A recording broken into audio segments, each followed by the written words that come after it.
꽃뱀 대위님, 오늘은 또 어떤 남자 껄떡거리면서 서류 빼먹었나? 하, 그 얼굴이면 어디서든 들러붙겠지. 그래서 실적이 없나 봐. 내 꼬리표가 뭔 줄 알아? 투스타 딸이 아니라 군복 입은 창녀라고! 그만하세요. 싫은데 오늘은 끝까지 벗겨볼 거야. 내 자존심 그 더러운 껍데기까지. 엄마 없으면 넌 아무것도 아니야. 이 무대에서 내 마지막 날이 될 거다. 당신들이 오늘 뱉은 말 언젠가 전부 삼키게 될 겁니다. 그들의 비웃음과 욕설이 창고 벽에 메아리 쳤습니다. 하지만 아무도 상상하지 못했습니다. 이 모욕이 곧 부대의 숨통을 끊을 시작이 될 줄은. 구독과 좋아요 눌러주시면 바로 이야기 시작하겠습니다. 충북 청주에 위치한 제37보병사단의 아침 6시 기상 나팔이 울려 퍼집니다. 관사 숙소에서 흘러나오는 군가 소리와 함께 하루가 시작되죠. 정훈장교 최유진 대위는 29의 나이로 이 부대에서 벌써 3년째 근무하고 있었습니다. 새벽부터 부대 도서관에서 비품 점검을 하던 유진의 귀에 복도 쪽에서 들려오는 목소리가 스며들었어요. 야, 정훈장교 봤어? 역시 부대 꽃답게 예쁘더라. 당연하지. 그 유명한 투스타 최수연 소장 딸이잖아.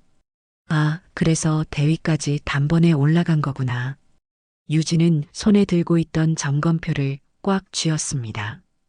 이런 소리는 이미 수없이 들어왔지만 여전히 가슴이 답답해졌거든요. 서류 뭉치를 품에 안고 복도로 나서는데 지나가던 상사 2명이 수군거리는 소리가 또 들렸어요. 애인 예쁜 얼굴로 출세하기 좋겠다. 투스타 엄마 백 믿고 설치는 거 아니야? 유진은 군화끈을 고쳐 매며 속으로 다짐했습니다. 엄마 이름으로 여기 들어왔다고? 웃기지 마. 난 나 혼자 버틸 거야. 유진의 어머니 최수연은 국방부에서 여군의 전설로 불리는 인물이었습니다. 특전사 최초의 여군 투스타 출신으로 현재는 예비역 소장 계급으로 전역해 국방예비역협회 이사직을 맡고 있었죠. 어릴 적 유진에게는 자랑스러운 어머니였지만 지금은 그 이름이 무거운 짐처럼 느껴졌어요. 점심시간 부대 식당에서 식사를 마치고 나오는데 인사과 김중사가 다가왔습니다. 대위님, 오늘 오후에 간부 회식 있는 거 아시죠? 네, 알고 있습니다. 유진이 답하자 김중사가 살짝 웃으며 말했어요. 박중령님이 특히 대위님 참석하라고 하시던데요. 인사과장 박재규 중령은 52살의 베테랑 간부였습니다. 부대에서 나름 실세로 통하는 인물이었죠. 하지만 유진은 그와의 만남이 늘 불편했어요. 묘한 시선과 은근한 말투 때문이었거든요. 오후 4시 부대장실에서 원래 회의가 열렸습니다. 유진은 정훈 업무 현황을 차분히 보고했어요. 신병 정신교육 참여율 100%, 부대 내 도서관 이용률 전월 대비 15% 증가했습니다. 부대장은 만족스러워했지만 다른 간부들의 표정은 미묘했어요. 회의가 끝나고 박중령이 유진에게 다가왔습니다. 최 대위, 오늘 회식 꼭 참석하게. 부대 화합이 중요하지 않나? 거절하기 어려운 분위기였어요. 유진은 어쩔 수 없이 고개를 끄덕였습니다. 저녁 7시 부대 근처 한 식당에서 간부 회식이 시작됐습니다. 술잔이 오가기 시작하자 분위기가 달아올랐어요. 평소보다 목소리도 커지고 농담도 거칠어졌죠. 유진은 구석자리에 앉아 조용히 식사만 했습니다. 우리 정훈 장교님은 왜 이렇게 조용해? 작전가장 오대연 소령이 술잔을 들고 유진을 바라봤어요. 술이라도 한잔하지 그래. 아, 부대꽃이 이렇게 얌전하면 재미없지. 주변에서 웃음소리가 터졌습니다. 박중령이 얼굴을 붉히며 끼어들었어요. 그러게 말이야. 그 유명한 투스타 딸이 이렇게 소심하면 어떡해? 그는 비틀거리며 유진의 어깨에 손을 올렸습니다. 어머니한테 물려받은 게 얼굴뿐이야? 유진은 몸을 살짝 뒤로 빼며 말했습니다. 중령님, 술 그만 드세요.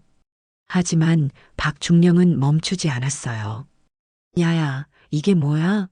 선배한테 이런 식으로 대답해? 분위기가 순식간에 차갑게 변했습니다. 오소령이 짐짓 웃으며 받았어요. 아, 요즘 꽃뱀이라는 소문이 있던데. 사단장 눈에 들어서 진급 빨리 했다면서? 그 말이 떨어지자 식당 안이 정적에 휩싸였습니다. 유진은 숟가락을 내려놓고 천천히 일어섰어요. 실적 보고서를 내일 아침에 드리겠습니다. 오늘은 먼저 실례하겠습니다. 유진의 목소리는 떨리고 있었지만 최대한 침착하게 말했어요. 박중령은 쓴웃음을 지으며 말했습니다. 에이 삐지긴. 그러니까 꽃뱀 소리 듣는 거야. 유진은 한마디도 대꾸하지 못하고 식당을 나섰습니다. 차가운 밤 공기가 뺨을 스쳤지만 가슴속은 더 차갑게 얼어붙었어요. 숙소로 돌아가는 길 어깨가 덜덜 떨렸습니다. 분노인지 굴욕감인지 알 수 없는 감정이 목을 매게 만들었거든요. 숙소에 도착해 문을 닫자마자 유진은 벽에 등을 기대고 주저앉았습니다. 눈물이 터져 나올 것 같았지만 꾹 참았어요. 이런 일로 무너지면 안 돼. 엄마처럼 강해져야 해. 하지만 마음 한편으로는 이 모든 게 언제까지 계속될지 두려웠습니다. 다음 날 아침 유진은 평소보다 일찍 일어났습니다. 잠을 제대로 이루지 못해 눈가에 다크서클이 짙게 깔려 있었어요. 거울을 보며 파운데이션으로 피로를 가렸지만 마음의 상처까지는 감출 수 없었습니다. 부대로 출근하자마자 분위기가 이상했어요. 평소라면 인사를 건네던 부사관들이 시선을 피했고 복도에서 마주친 장교들도 어색하게 고개만 끄덕였습니다. 어젯밤 회식 이야기가 벌써 부대 전체로 퍼진 것 같았어요. 정훈실로 향하는 길에 김 중사가 다가왔습니다. 대위님 괜찮으세요? 어젯밤에 괜찮습니다. 업무나 확인해 드릴게요. 유진은 서둘러 말을 끊었어요. 동정 어린 시선조차 지금은 부담스러웠거든요. 오전 10시 갑자기 부대에 비상이 걸렸습니다. 보급 창고에서 중요한 물자가 분실됐다는 긴급 상황이었어요. 피해 규모는 약 1억 원에 달했습니다. 부대장은 즉시 전 간부를 소집했고 분위기는 삽시간에 살벌해졌어요. 도대체 어떻게 된 일이냐? 부대장의 고함 소리가 회의실을 가득 메웠습니다. 1억 원짜리 군수물자가 하루아침에 사라질 수 있나? 모든 간부들이 긴장한 채 고개를 숙이고 있었어요. 보급 담당 이소령이 떨리는 목소리로 보고했습니다. 어제 저녁 점검시까지는 이상이 없었습니다. 하지만 오늘 아침 확인해 보니 그럼 범위를 좁혀서 수사하자. 물자 점검 관련 서류부터 다시 검토해라. 1시간 후 충격적인 사실이 드러났습니다. 분실된 물품의 점검 서류에 유진의 결제 도장이 찍혀 있던 거예요. 박중령이 서류를 들고 유진을 노려봤습니다. 최 대위, 이 서류 확인해봐. 내 도장 맞지? 유진은 서류를 받아들고 자세히 살펴봤어요.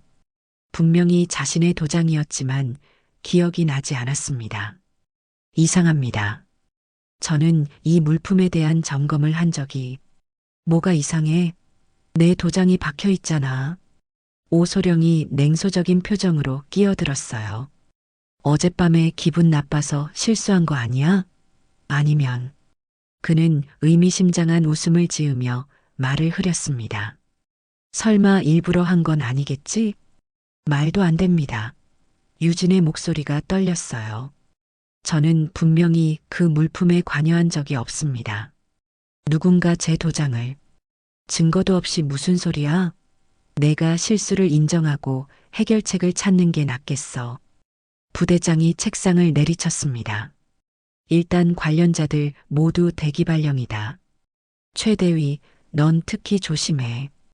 이 일이 커지면 군 검찰까지 내려올 수도 있어. 유진은 얼굴이 하얗게 질렸어요.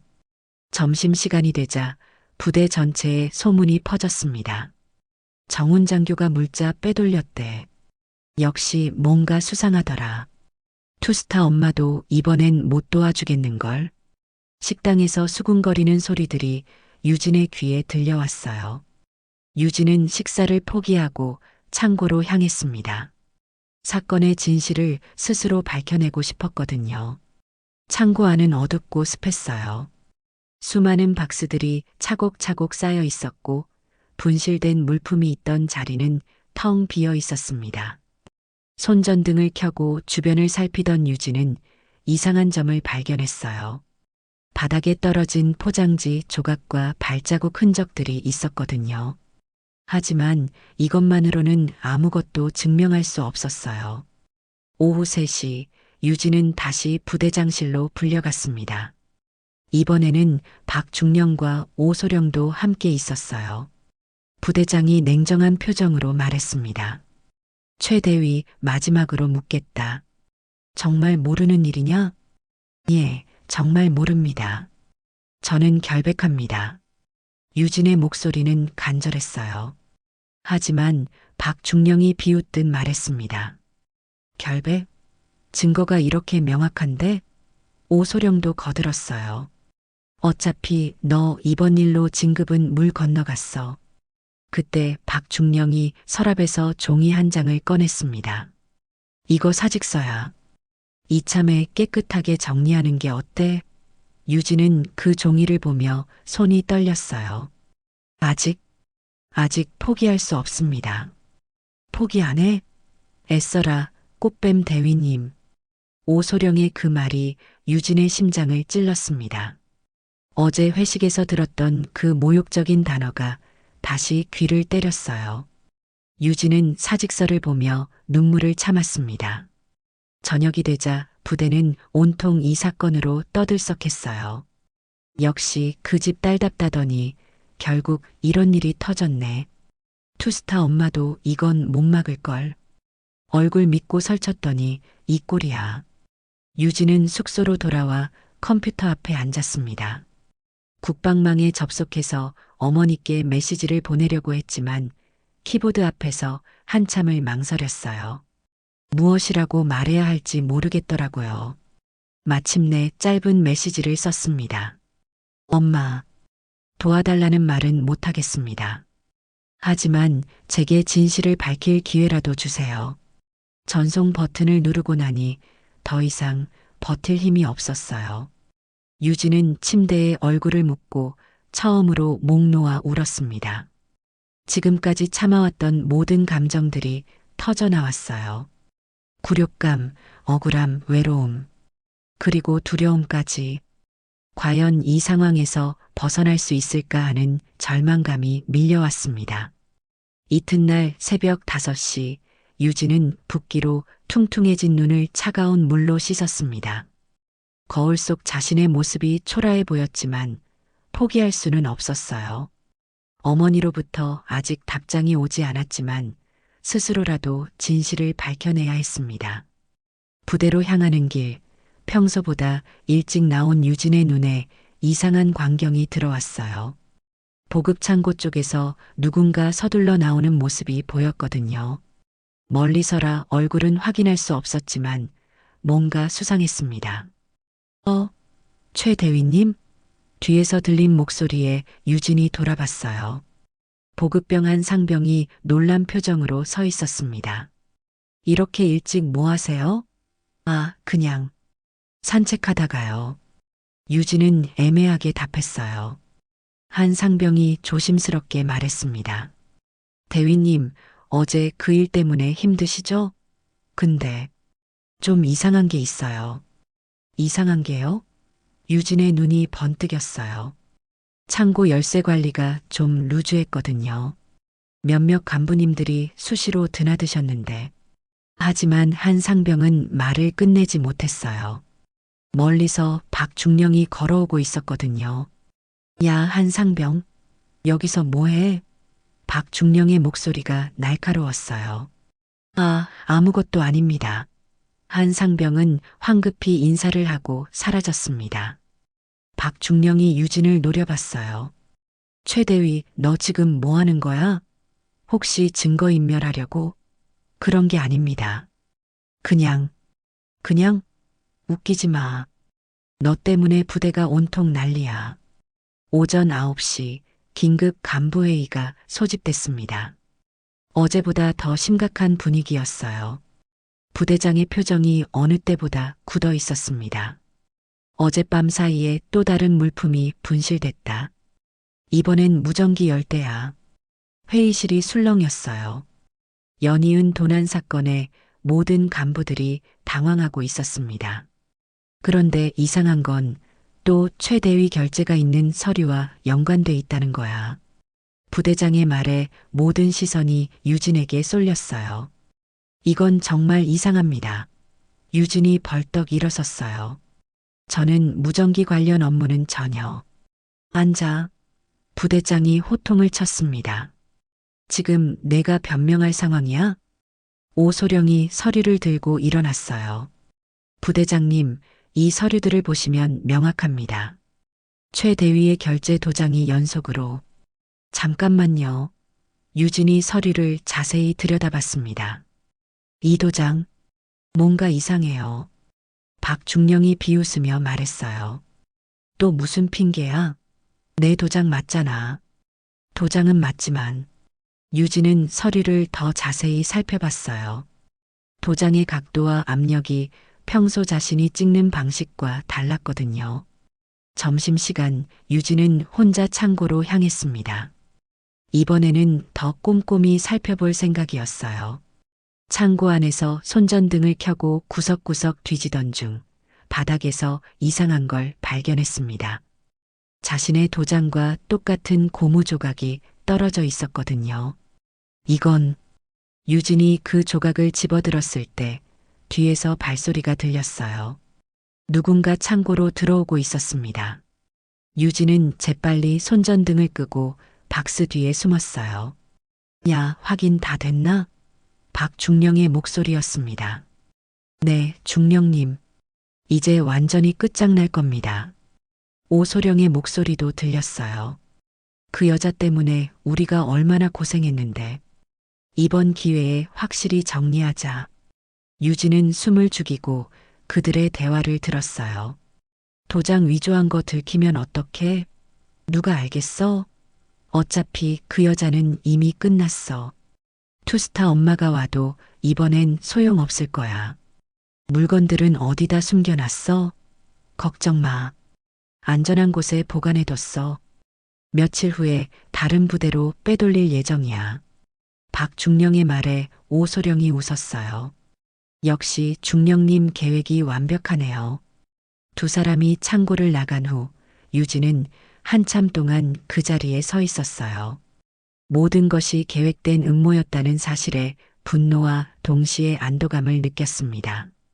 드디어 진실의 실마리를 찾았거든요. 하지만 문제는 이것을 어떻게 증명하느냐였어요. 그들의 대화를 녹음한 것도 아니고 증거라고는 바닥에서 주운 고무 조각뿐이었습니다. 게다가 상대는 부대의 실세들이었어요. 저녁 무렵 유진은 숙소로 돌아와 컴퓨터를 켰습니다. 어머니로부터 답장이 와 있었어요. 내일 부대로 간다. 그때까지 절대 포기하지 마라. 짧은 메시지였지만 유진의 가슴이 뛰었어요. 그날 밤 유진은 잠들 수 없었습니다. 내일이면 모든 것이 결정될 것 같았거든요. 어머니가 과연 이 복잡한 상황을 해결해 줄 수 있을까? 아니면 이대로 모든 것이 끝나버릴까? 창밖으로 보이는 부대의 야경을 바라보며 유진은 생각했어요. 지금까지 버텨온 3년의 시간이 헛되지 않기를, 그리고 내일은 진실이 밝혀지기를 간절히 바랐습니다. 손안에 고무 조각을 꽉 쥐며 유진은 마지막 희망을 품었어요. 이제 모든 것이 어머니의 손에 달려 있었습니다. 과연 여군의 전설 최수연 소장이 딸의 억울함을 풀어줄 수 있을까요? 유진은 떨리는 마음으로 내일을 기다렸습니다. 다음 날 아침 유진은 새벽 5시에 일어나 창밖을 내다봤습니다. 부대 정문 쪽에 낡은 군용 지프 한 대가 서 있는 게 보였어요. 국방예비역 협회 깃발이 바람에 펄럭이고 있었습니다. 가슴이 두근거렸어요. 드디어 어머니가 오신 것 같았거든요. 서둘러 세면을 마치고 군복을 정돈한 유진이 부대로 향했을 때 이미 부대 전체가 술렁이고 있었어요. 최수연 소장님이 오셨다더라. 와, 진짜 전설의 그분이? 이제 재미있어지겠는걸. 정문에서 내린 사람은 단발머리의 여성이었습니다. 회색 정복에 2개의 별이 달린 계급장이 아침 햇살에 빛나고 있었어요.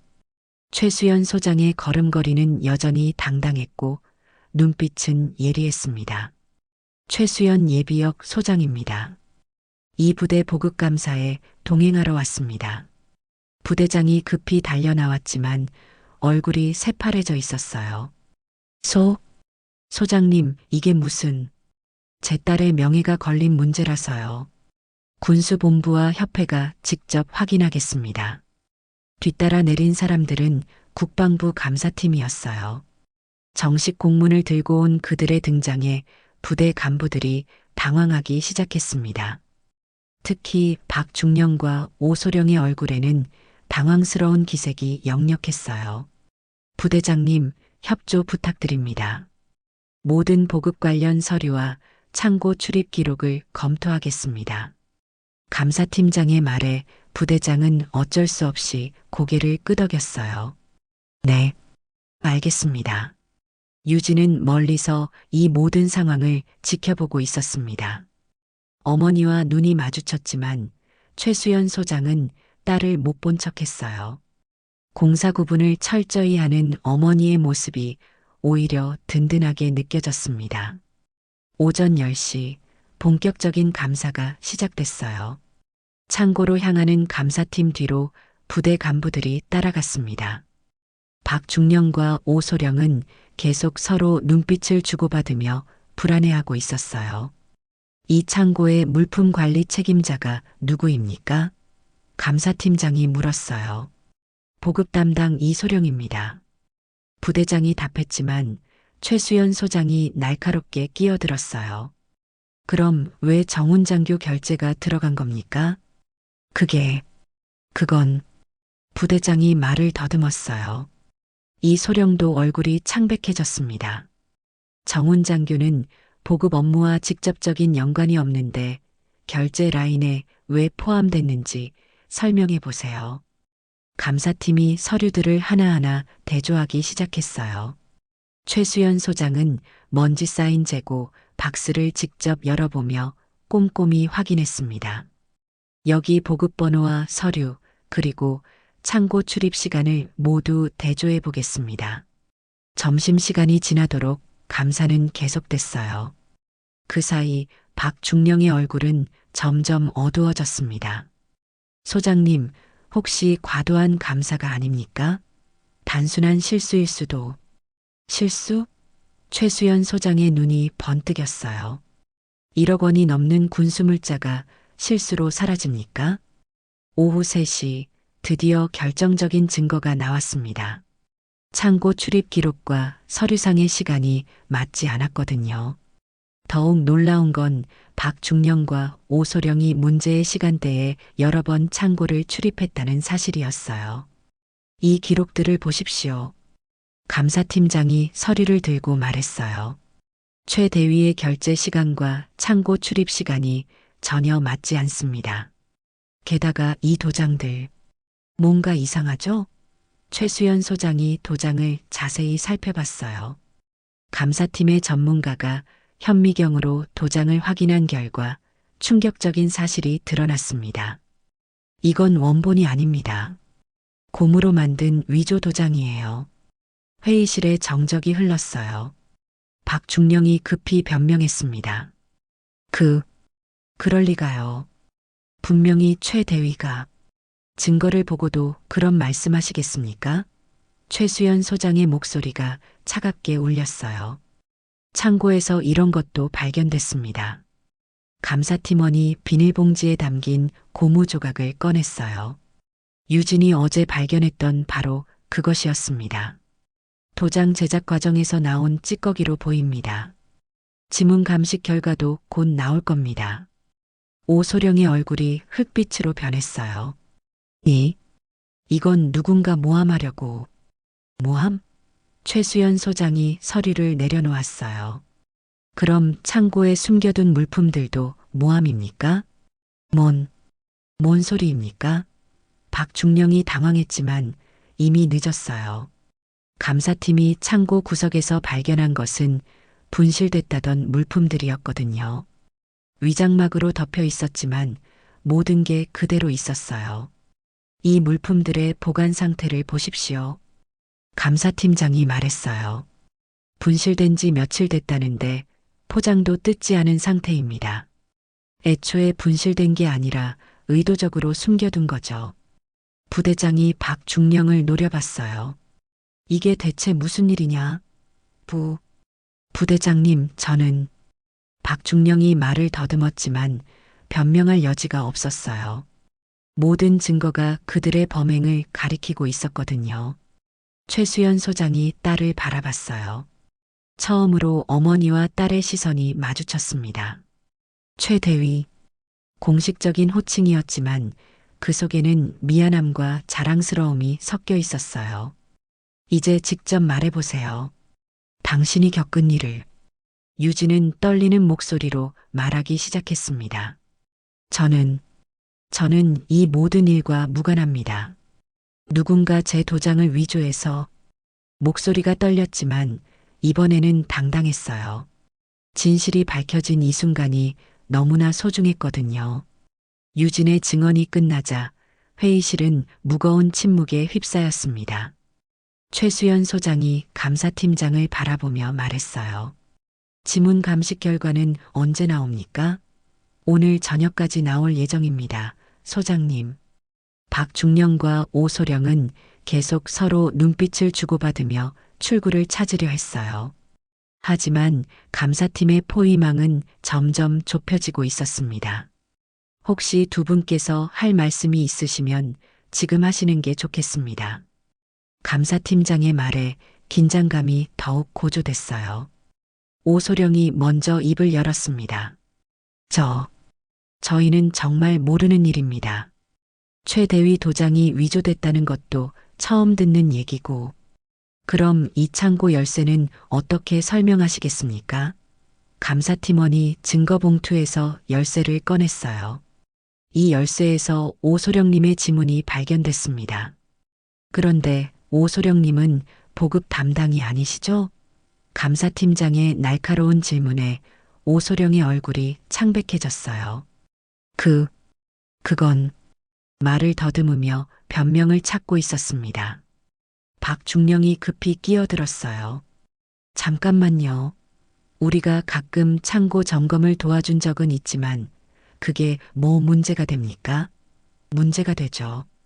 최수연 소장의 목소리가 차갑게 울렸어요. 권한 없는 장교가 무단으로 창고에 출입한 거잖습니까? 부대장이 두 손으로 머리를 감쌌어요. 이런 일이 내 부대에서. 도대체 왜 이런 짓을 한 거냐? 그의 목소리에는 분노와 실망이 가득했습니다. 30년 군 생활에서 이런 치욕은 처음이었거든요. 오후 5시 지문 감식 결과가 나왔습니다. 위조 도장과 창고 곳곳에서 박중령과 오소령의 지문이 발견된 것이었어요. 더 이상 변명할 여지가 없었습니다. 이제 진실을 말하십시오. 감사팀장이 엄중한 목소리로 말했어요.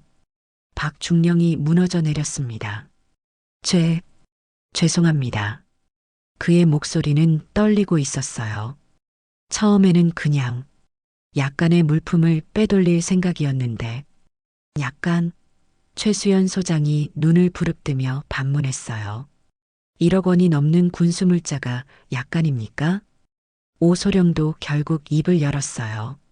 외부 업체와 연결돼 있었습니다. 물품을 빼돌려서 되팔기로. 그래서 최 대위에게 누명을 씌운 거군요. 감사팀장이 고개를 저었어요. 한 사람의 인생을 망가뜨릴 뻔했습니다. 왜 하필 제 딸이었습니까? 최수연 소장이 날카롭게 물었어요. 박중령이 고개를 들지 못하며 답했습니다. 그냥 여군이니까 쉬울 거라고 생각했습니다. 그리고 투스타 딸이라는 게 부담스러웠습니다. 유진이 가슴이 답답해졌어요. 결국 자신을 괴롭힌 이유가 어머니 때문이었다니. 오랫동안 느껴왔던 그 부담감이 현실이 된 순간이었습니다. 눈물이 나려고 했지만 꾹 참았어요. 부담스러웠다고? 최수연 소장의 목소리가 더욱 차가워졌어요. 그래서 무고한 사람에게 누명을 씌우는 게 정당하다는 겁니까? 박중령과 오소령은 고개를 들 수 없었어요. 부대장이 즉시 결정을 내렸습니다. 박중령, 오소령. 두 사람은 오늘부로 보직해임이다. 군 검찰에 송치될 예정이니 각오하라. 그들의 얼굴은 흑빛으로 변했어요. 30년 가까운 군 생활이 한순간에 무너져 내린 거였거든요. 소장님, 박중령이 마지막으로 애원했지만 최수연 소장은 돌아보지도 않았어요. 군인으로서 해서는 안 될 일을 하셨습니다. 그것도 부하에게 누명까지 씌우면서요. 감사 결과 발표가 끝나자 부대 전체가 술렁였어요. 진짜 최 대위는 억울했구나. 박중령이 그런 사람일 줄 몰랐네. 역시 투스타 소장님이 직접 나서니까 해결되네. 분위기가 완전히 뒤바뀌었습니다. 유진은 복도에서 어머니와 마주쳤어요. 최수연 소장이 처음으로 딸에게 다가와 어깨에 손을 올렸습니다. 고생했다. 짧은 한마디였지만 그 속에는 미안함과 자랑스러움이 모두 담겨 있었어요. 엄마. 유진의 목소리가 떨렸어요. 저는 정말 아무것도 하지 않았어요. 알고 있다. 최수연 소장이 딸을 바라봤어요. 너는 잘못한 게 하나도 없어. 오히려 끝까지 포기하지 않고 진실을 밝혀낸 게 대단하다. 하지만 결국 엄마가 와주셔서. 아니야. 최수연 소장이 고개를 저었어요. 나는 그냥 절차를 도와준 것뿐이야. 진실을 찾아낸 건 너 자신이었어. 창고에서 증거를 발견한 것도 끝까지 포기하지 않은 것도 모두 내 힘이었잖니. 저녁 무렵 부대장이 전 간부를 소집했어요. 오늘 일로 최 대위에게 큰 피해를 끼쳤습니다. 모든 혐의는 완전히 무죄로 판명됐고 앞으로 이런 일이 없도록 부대 기강을 확실히 잡겠습니다. 유진은 그날 밤 숙소에서 창밖을 바라봤어요.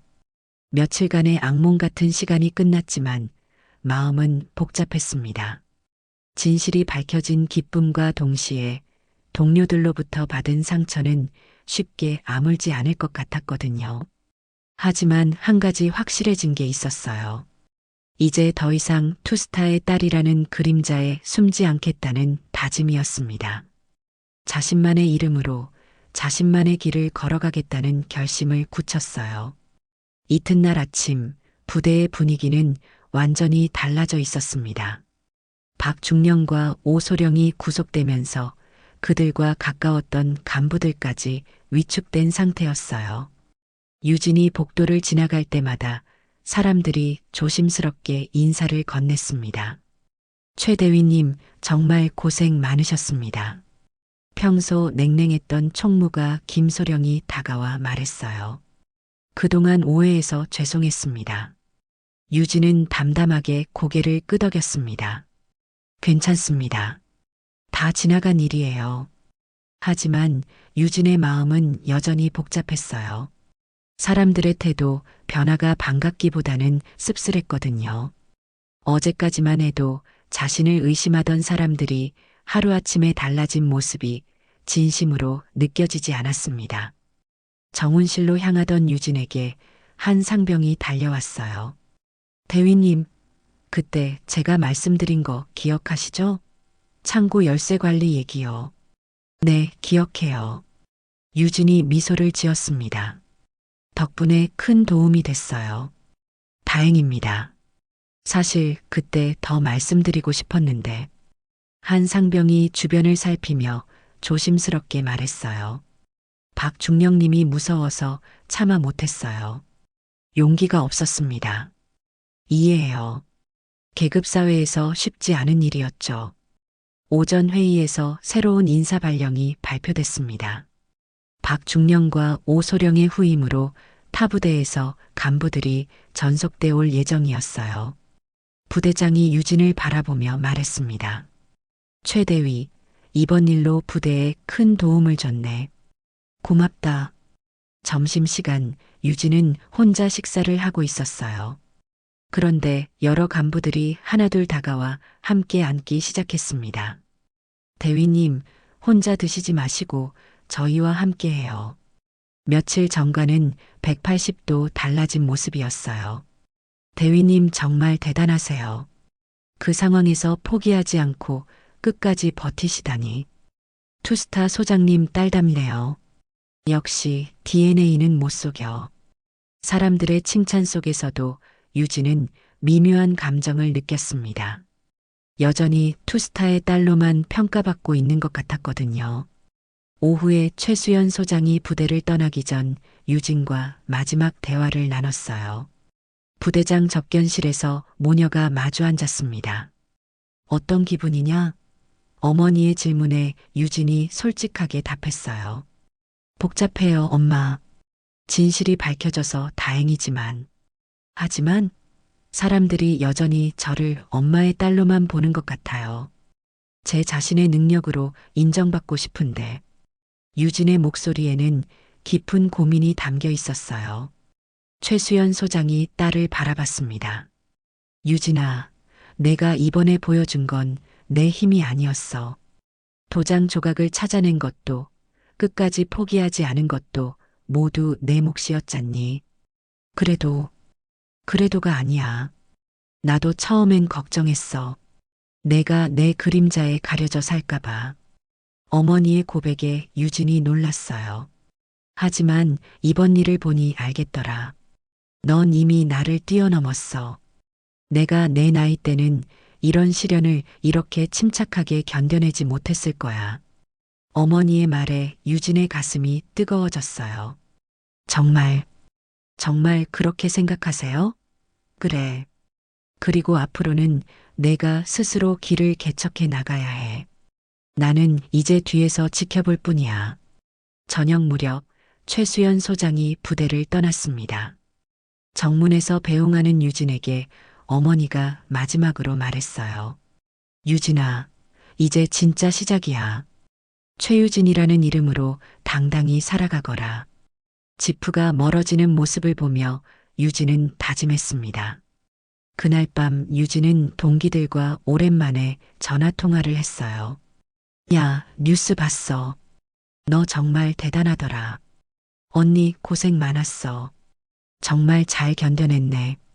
친구들의 위로가 따뜻하게 다가왔습니다. 솔직히 포기하고 싶었어? 너무 힘들었거든. 유진이 진심을 털어놨어요. 그런데 계속 생각났어. 내가 여기서 무너지면 나중에 올 후배 여군들은 어떡하나 하는 생각이. 역시 우리 유진이야. 멋있어.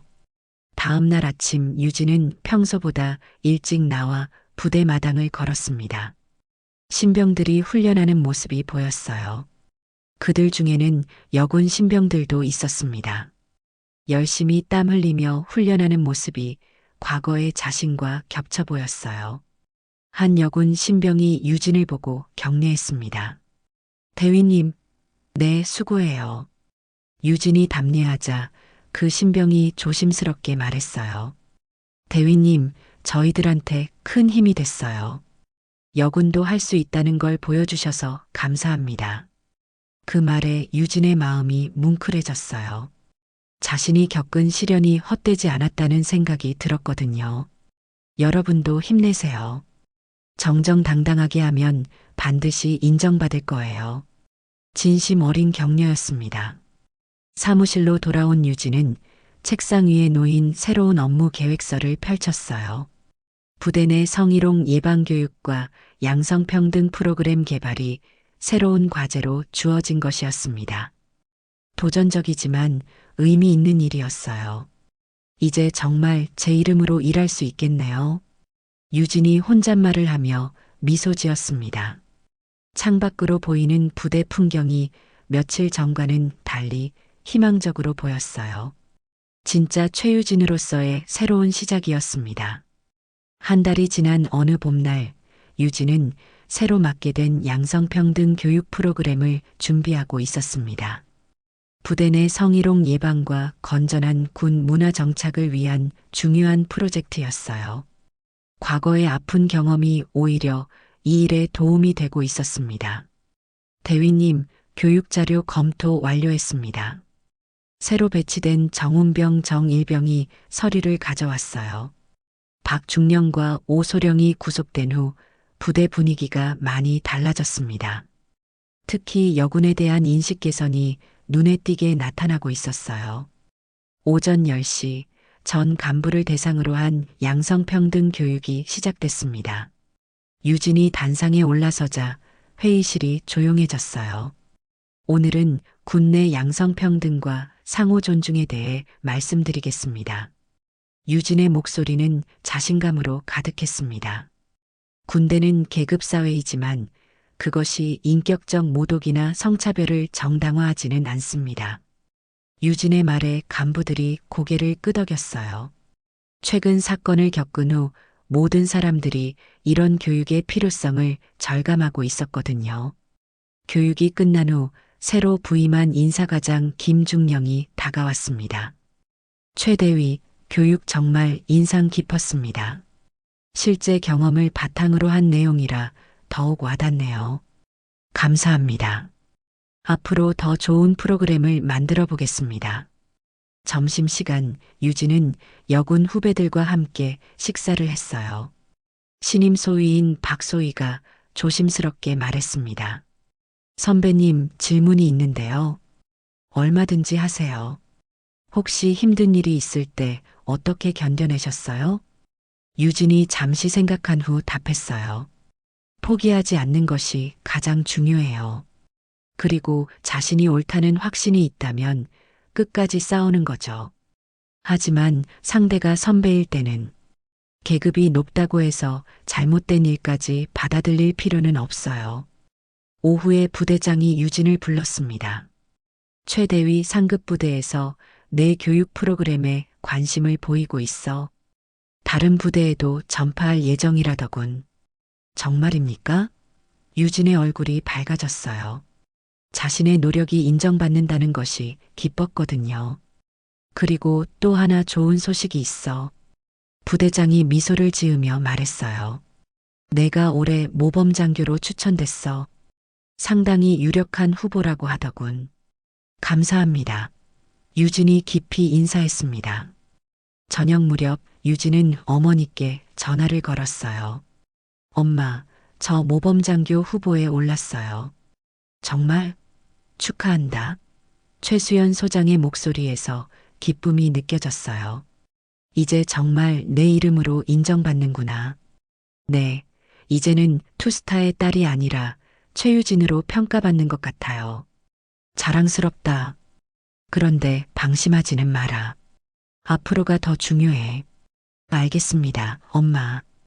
다음 주 유진의 교육 프로그램이 타 부대에서도 실시되기 시작했어요.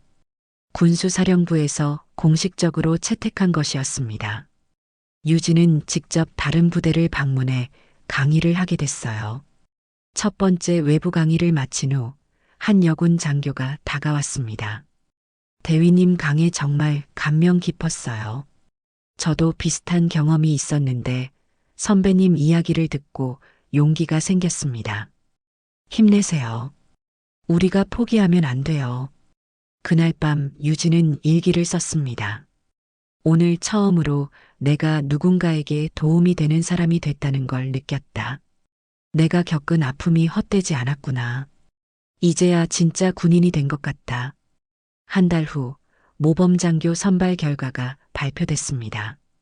유진이 당당히 선정된 것이었어요. 부대 전체가 축하 분위기에 휩싸였습니다. 축하합니다. 최 대위님. 정말 수고 많으셨어요. 시상식 날 유진은 정복을 단정히 차려입고 단상에 올랐어요. 트로피를 받으며 소감을 말할 때 목소리가 떨렸습니다. 이 상은 저 혼자만의 것이 아닙니다. 저를 믿어주신 모든 분들, 그리고 앞으로 올 후배들과 함께 나누고 싶습니다. 시상식이 끝난 후 많은 사람들이 축하 인사를 건넸어요. 과거 자신을 의심했던 사람들도 이제는 진심으로 축하해주는 모습이었습니다. 유진은 복잡한 감정을 느꼈지만 이제는 그것마저도 받아들일 수 있었어요. 저녁에 동기들과 축하 자리를 가졌습니다. 유진아, 정말 대단해. 내가 이렇게 성장할 줄 몰랐어. 언니가 우리 롤모델이야. 정말 자랑스러워. 친구들의 진심 어린 축하가 가슴 깊이 와닿았어요. 사실 몇 달 전까지만 해도 모든 걸 포기하고 싶었어. 유진이 솔직하게 말했어요. 하지만 포기하지 않길 잘했어. 이제야 내가 진짜 하고 싶었던 일을 찾은 것 같아. 그게 뭔데? 후배들에게 희망을 주는 것. 성별에 관계없이 실력으로 인정받을 수 있다는 걸 보여주는 것. 그날 밤 숙소로 돌아온 유진은 창밖을 바라봤어요. 부대의 야경이 예전과는 다르게 따뜻하게 느껴졌습니다. 이제 이곳은 더 이상 외롭고 차가운 곳이 아니었어요. 자신의 자리를 찾은 든든한 터전이 된 것 같았습니다. 반년 후 가을이 깊어가는 어느 날이었습니다. 유진은 전국군 간부회의에서 양성평등 교육 우수 사례 발표를 하게 됐어요. 국방부 대강당에 모인 수백 명의 간부들 앞에서 자신의 경험과 노하우를 나누는 자리였습니다. 존경하는 선배 간부님들께서는 후배들에게 어떤 모습으로 기억되고 싶으십니까? 유진의 질문에 강당이 조용해졌어요. 저는 이번 교육 프로그램을 통해 깨달았습니다. 진정한 리더십은 상대방을 존중하는 데서 시작된다는 것을요. 발표가 끝나자 뜨거운 박수가 터져 나왔습니다. 국방부 인사 담당관이 유진에게 다가와 말했어요. 최 대위, 정말 인상적인 발표였습니다. 혹시 본부 근무에 관심이 있으신지요? 감사합니다. 하지만 아직은 현장에서 더 배우고 싶습니다. 그날 저녁 서울에 올라온 김에 어머니와 저녁 식사를 했어요. 한강이 보이는 식당에서 모녀가 마주 앉았습니다. 오늘 발표 어땠니? 떨렸지만 뿌듯했어요. 많은 분들이 공감해 주시더라고요. 최수연 소장이 딸을 바라보며 말했어요. 유진아, 너 정말 많이 변했구나.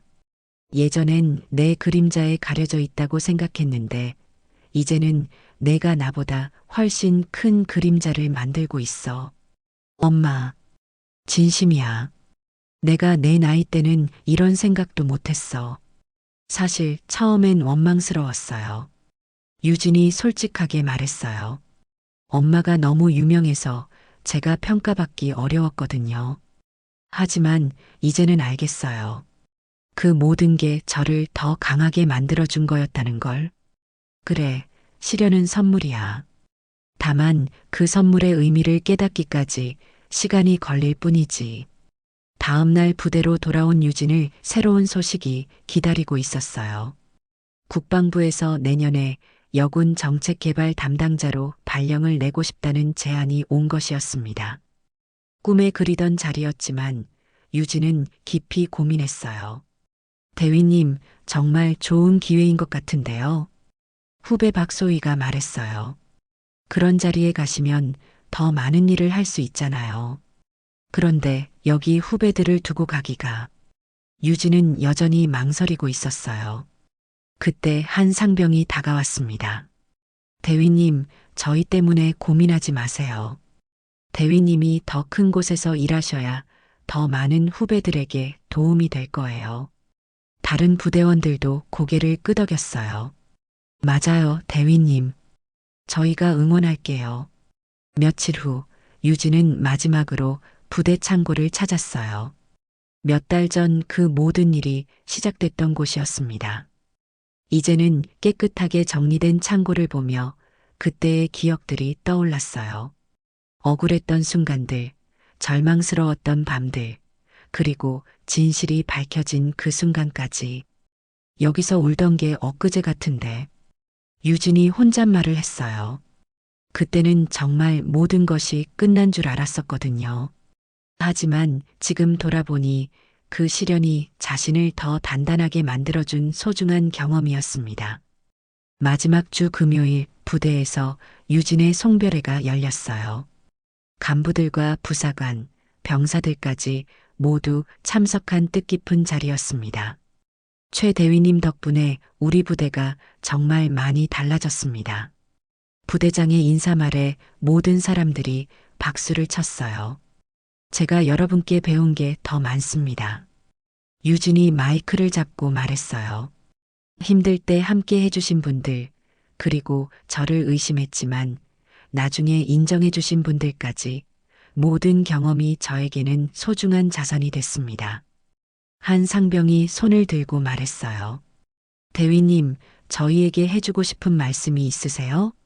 유진이 잠시 생각한 후 답했어요. 절대 포기하지 마세요. 특히 여군 후배들, 힘들어도 끝까지 버텨내세요. 여러분의 노력은 반드시 인정받을 거예요. 송별회가 끝난 후 유진은 혼자 부대 마당을 걸었어요. 처음 이곳에 왔을 때의 설렘, 힘들었던 시간들, 그리고 성장해가는 과정들이 주마등처럼 지나갔습니다. 이제 새로운 시작을 앞두고 있었지만 이곳에서의 경험은 평생 잊지 못할 것 같았어요. 다음 날 아침 떠나는 길에 어머니가 배웅을 나왔습니다. 새로운 곳에서도 잘할 거야. 걱정 마세요, 엄마. 이제 저도 누군가의 롤모델이 되어야죠. 그래, 이제야 진짜 최유진이 됐구나. 엄마, 그동안 감사했어요. 힘들 때 포기하지 않도록 가르쳐 주신 것, 그리고 제 뒤에서 든든하게 지켜봐 주신 것. 아니야, 내가 고마워해야지. 내가 나보다 훨씬 훌륭한 군인이 됐으니까. 차에 오르기 전 유진은 마지막으로 부대를 돌아봤어요. 제37보병사단의 깃발이 바람에 펄럭이고 있었습니다. 처음엔 무겁게만 느껴졌던 군복이 이제는 자랑스럽게 여겨졌어요. 이제 정말 제 이름으로 살아가는 거네요. 유진이 중얼거리며 차를 출발시켰어요. 100m에 비친 부대가 점점 작아졌지만 그곳에서 배운 것들은 마음속에 더욱 크게 자리 잡고 있었습니다. 서울로 향하는 길, 유진은 생각했어요. 앞으로 만날 새로운 도전들, 그리고 자신을 기다리고 있을 후배들. 이제는 누군가에게 희망이 되어주는 사람이 되고 싶었습니다. 한때 창고에서 울던 그 여군 대위는 이제 없었어요. 대신 당당한 최유진이 새로운 길을 향해 나아가고 있었습니다. 인생의 시련은 우리를 무너뜨리는 것이 아니라 더욱 단단하게 만들어주는 선물입니다. 여러분도 힘든 시기를 이겨내며 성장한 경험이 있으시다면 댓글로 나눠주세요. 서로의 이야기로 따뜻한 위로를 건네는 채널이 되었으면 좋겠습니다.